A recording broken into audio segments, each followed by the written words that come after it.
राधा और गोपाल कमरे में बैठे धीमी आवाज में बातें कर रहे थे। बाहर रात और भी गहरी हो चुकी थी। चारों तरफ सन्नाटा फैला हुआ था। गोपाल के चेहरे पर चिंता साफ झलक रही थी।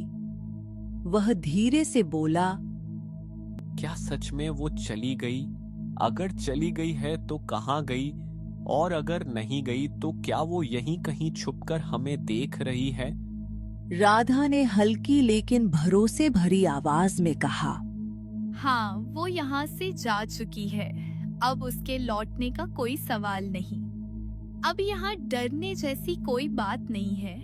तुम बेवजह चिंता कर रहे हो, सब ठीक है। राधा की बातों से गोपाल का डर धीरे धीरे मिटने लगा। उसकी धड़कनें सामान्य हो गईं और चेहरे पर शांति लौट आई।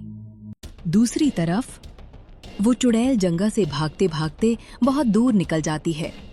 भागते भागते वो एक दूसरे गांव के भूतिया जंगल में पहुंच जाती है।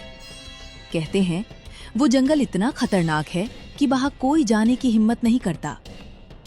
चुड़ैल जैसे ही उस भूतिया जंगल के अंदर जाती है, अचानक चारों तरफ से अजीब अजीब आवाजें आने लगती हैं। अचानक अंधेरे में कई परछाइयां दिखाई देने लगती हैं। चुड़ैल रुक जाती है। पहली बार उसके चेहरे पर भी डर दिखता है। एक भारी आवाज गूंजती है, ये जंगल हमारा है। चुड़ैल घबराकर इधर-उधर देखने लगती है। कौन है वहाँ? ये जंगल हमारा है। यहाँ आने की हिम्मत कैसे हुई? चुड़ैल डरते हुए कहती है। मैं बस यहाँ रहने आई हूँ। तभी पीछे से और आवाजें गूंजती हैं। यहाँ कोई भी बाहर वाला नहीं रह सकता। अचानक उसके सामने कई भूत और चुड़ैलें प्रकट हो जाती हैं। उनकी आंखें चमक रही होती हैं और चारों तरफ डरावना सन्नाटा छा जाता है। वो चुड़ैल घबरा जाती है और कांपती हुई कहती है, मुझे कुछ मत करो। मैं दूसरे गांव के जंगल से आई हूँ। मुझे रहने दो। लेकिन उनमें से एक आगे बढ़ता है। वो धीमी गहरी आवाज में कहता है, यहाँ आने का एक ही नियम है, जो आता है वो यहीं का हो जाता है। चुड़ैल डर के मारे कांपने लगती है। वो हाथ जोड़कर कहती है, नहीं, मुझे कुछ मत करो। मुझे रहने दो। तभी जमीन से काली धुंध उठने लगती है और धीरे धीरे उसे चारों तरफ से घेर लेती है। उसी पल भूत और चुड़ैलें उसकी ओर ने लगते हैं। उनकी आंखें अंधेरे में तेज चमक रही होती हैं। सबकी आवाज एक साथ गूंजती है, हम तुम्हें कैद कर लेंगे। एक साया आगे बढ़कर गरजता है, तुम्हें पता नहीं, ये जंगल हमारा है। यहाँ आने की हिम्मत कैसे हुई तुम्हारी? चुड़ैल पीछे हटने की कोशिश करती है, लेकिन धुंध उसके पैरों को जकड़ लेती है। चारों तरफ से आवाजें गूंजती हैं। अब तुम कहीं नहीं जा सकती। नहीं, मुझे जाने दो। मुझे माफ कर दो। यहाँ आने के बाद कोई वापस नहीं जाता। चुड़ैल रोते हुए जमीन पर गिर जाती है। अचानक अंधेरे में से एक चुड़ैल आगे बढ़ती है।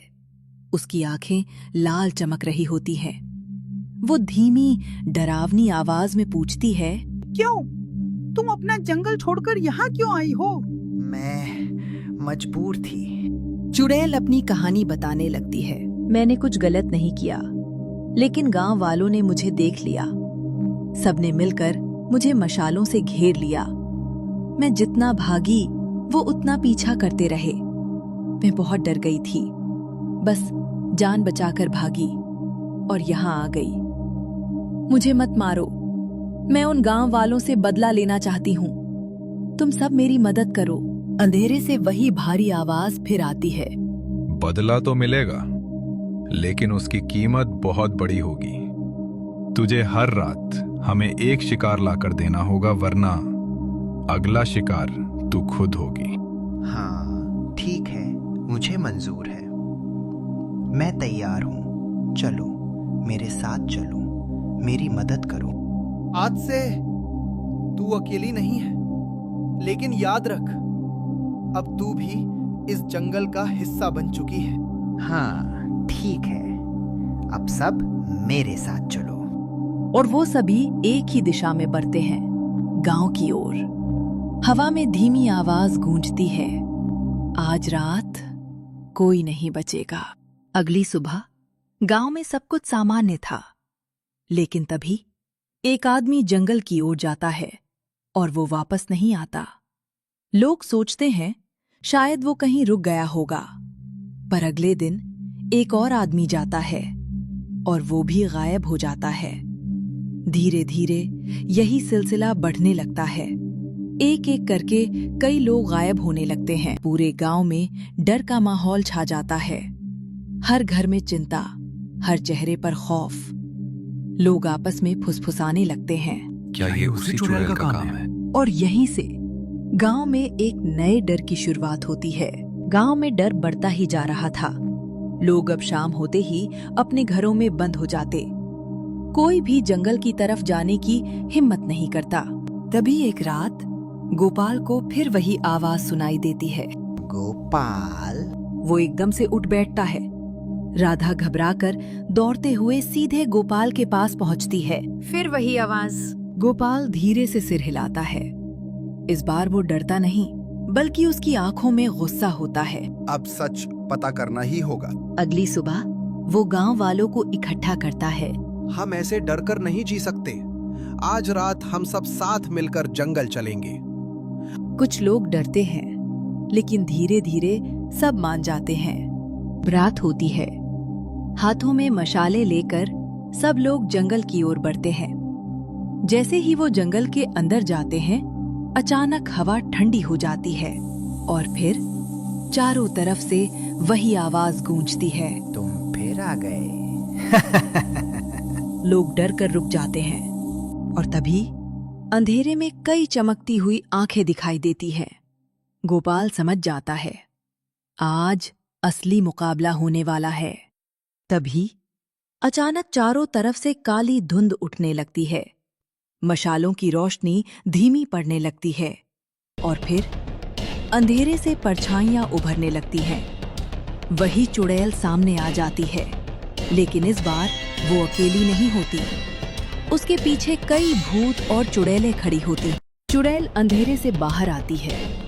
उसके चेहरे पर डरावनी मुस्कान होती है। वो धीरे धीरे हंसते हुए कहती है, तुम सब वापस आ गए। अच्छा किया। भूत और चुड़ैलें एक साथ सब मिलकर डरावनी आवाज में चिल्लाते हैं। हाँ, आज कोई नहीं बचेगा। आज कोई नहीं आज भागेगा। कोई नहीं हाँ, हाँ। भागेगा। गांव वाले घबरा जाते हैं। कुछ लोग डरकर पीछे हटने लगते हैं। गोपाल हिम्मत करके आगे बढ़ता है और जोर से पूछता है, तूने हमारे लोगों को कहाँ छुपाया है? छुपाया नहीं, सौंप दिया। भूत आगे बढ़ता है। उसकी आंखें चमक रही होती हैं। वो गहरी डरावनी आवाज में कहता है, अब तुम लोग भी नहीं बचोगे। नाव वाले हिम्मत जुटाते हैं और अपनी अपनी मशालें आगे बढ़ा देते हैं। आग से ये डरते हैं, आगे बढ़ो। लेकिन इस बार कुछ अलग होता है। भूत और चुड़ैलें पीछे हटने के बजाय जोर जोर से हंसने लगते हैं। हम आग से नहीं डरते। आग? अब मैं आग से नहीं डरती। गांव वाले ये देखकर बुरी तरह डर जाते हैं। फिर अचानक लोग डर के मारे भागने लगते हैं। भागो, जितना भाग सकते हो भागो। आज कोई नहीं बचेगा। गांव वाले डर के मारे जंगल में भागने लगे, लेकिन चुड़ैल और भूत उनके पीछे पीछे आ रहे थे। गांव वाले डर के मारे इधर उधर भागने लगते हैं और अंधेरे में उनकी चीखें गूंजने लगती हैं। गांव वाले डरते हुए वापस पहुंचे। अब जंगल में सिर्फ एक चुड़ैल नहीं, बहुत सारे भूत आ गए हैं। अगली सुबह पूरा गांव एक जगह इकट्ठा होता है। सबके चेहरों पर डर और चिंता साफ दिखाई दे रही थी। हम इन चुड़ैलों और भूतों से कैसे बचेंगे? तभी गोपाल आगे आता है और कहता है, डरने से कुछ नहीं होगा। अब हमें मिलकर लड़ना होगा। लेकिन कैसे? जैसे उन्होंने हमें डराया है, वैसे ही अब हम उन्हें डराएंगे। सब लोग हैरान होकर उसकी तरफ देखते हैं।